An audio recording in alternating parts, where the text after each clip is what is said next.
Pero bago po tayo dumako sa atin pong mga issue at mga balita, narito po muna ang ating food for the soul and food for the spirit.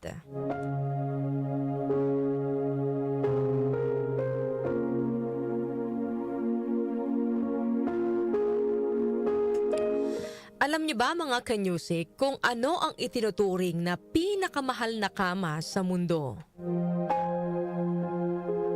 Hindi ito matatagpuan sa isang 5-star hotel o sa mga mamahaling showroom ng mga designer.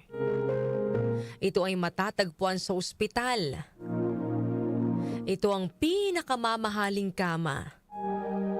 Hindi dahil sa kalidad ng kutsyon nito, kundi dahil sa halaga na maaari nitong kunin mula sa iyo. Hindi lang pera ang uubusin nito sa iyo, kundi maging ang oras. Mga araw na hindi ka nakapasok sa trabaho, mga sandaling hindi mo nakakasama ang pamilya mo.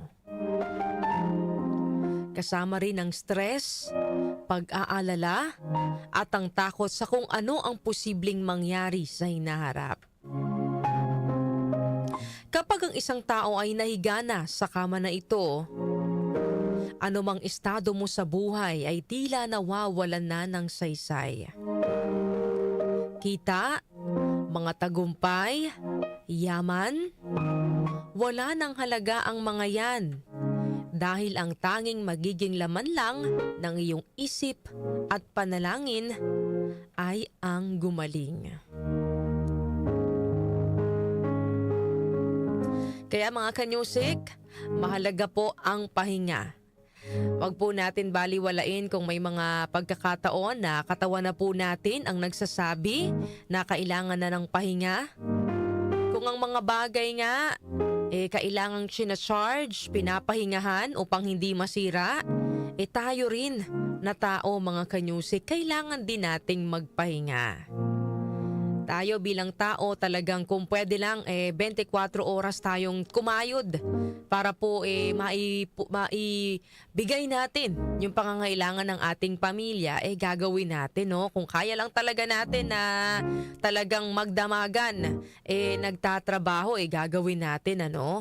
Pero ang lahat po ng ating pagsusumikap ay mababaliwala kapag katawan na po natin ang bumigay. Kapag nahiga na po tayo sa banig ng karamdaman. Mahirap magkasakit mga kanyusik, talagang lilimasin ito ang lahat ng mayroon tayo. Ayaw naman nating dumating yung panahon na lahat ng ipon mo, lahat ng ari-arian mo ay mawawala, magiging pambayad lang ng ospital. Minsan, sinasabi po ng ating isip na kaya pa natin. Sige lang, trabaho lang, kaya yan. Pero katawan na po natin ang nagsasabi na pagod na tayo. Kaya pakinggan natin ang ating katawan. Kapag kailangang magpahinga, magpahinga. Para pagising natin kinaumagahan fully recharge. May panibagong lakas tayo at kondisyon ang ating pag-iisip. Itong katawan po natin mga kanyusik ay regalo po sa atin ng Panginoon.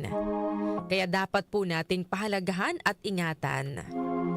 Alagaan po natin, no? Kumain po tayo ng masustansya, matulog ng sapat na oras. At syempre, hindi lang pagkain ang kailangan po nating ibigay sa ating katawan, kundi dapat din po busugin din po natin ito ng mga aral at salita ng Panginoon.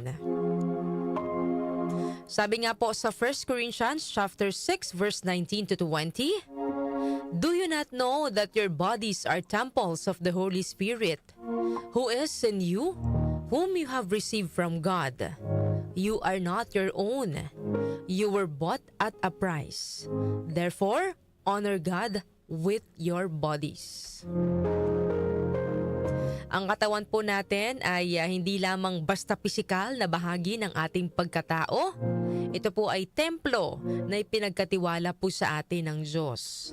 No? Kaya ang pag-aalaga po sa ating kalusugan, ang tamang pahinga, pagkain at pag-iingat ay hindi lamang para po sa ating sarili, kundi isang paraan po ito ng paggalang at pasasalamat po sa Diyos na nagbigay ng buhay. Kapag pinapahalagahan po natin ang ating katawan, ipinapakita rin po natin ang pagpapahalaga sa regalong buhay na ipinagkaloob niya sa atin. Yan po ang ating Food for the Soul and Food for the Spirit ngayong araw po ng Wednesday.